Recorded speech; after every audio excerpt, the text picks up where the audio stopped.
had such an illustrious career. What is it that drew it to Nielsen, and what was your vision and inspiration to join Nielsen?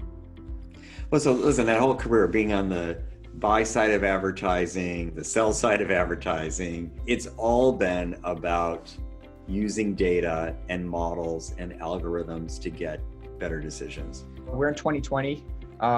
There's been a pandemic crisis, if anyone has noticed. How has this affected Nielsen, where you are, and how do you see this kind of playing out through the end of the year? Well, I think I start with what's going on with the audience. As I said, the audience is everything to us. So video consumption, if a person is now up to 40 hours a week, they've got insatiable needs for news and information, desperate for sports. So they're even watching old games again, and they're all learning new things. As streaming by people over the age of 55 has more than doubled.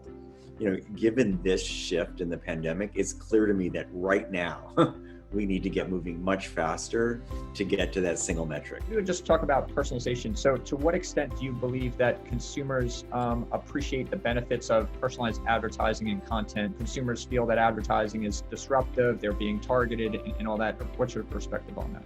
By and large, I think people appreciate things that are relevant to them with the right frequency. The right frequency so it lands, but not so much frequency that they feel overwhelmed or stalked. I do think that there were some personalization methods that probably overdid it, became too mechanical, and probably became less effective over time.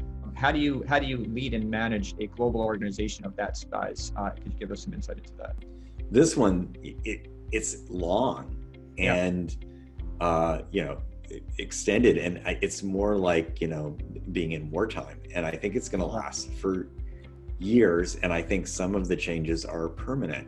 So being clear about that, and avoiding, being clear, this has changed and it's going to change for a long time, and we need long-term answers, not we need to get through a short-term solution until things go back to normal. Diversity and inclusion has been such an important part of your leadership, and you've gone so far even prior to this pandemic and all the the unrest, frankly, in titling yourself CEO and Chief Diversity Officer.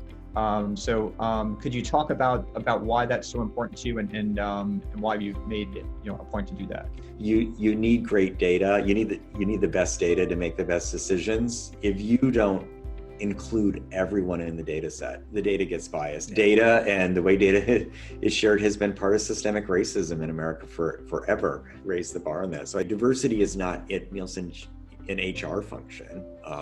It's at the core of our promise to represent the total audience. So on behalf of all our audience of marketing and technology leaders, we're very appreciative of you taking the time and all the insights, and thank you for joining us today.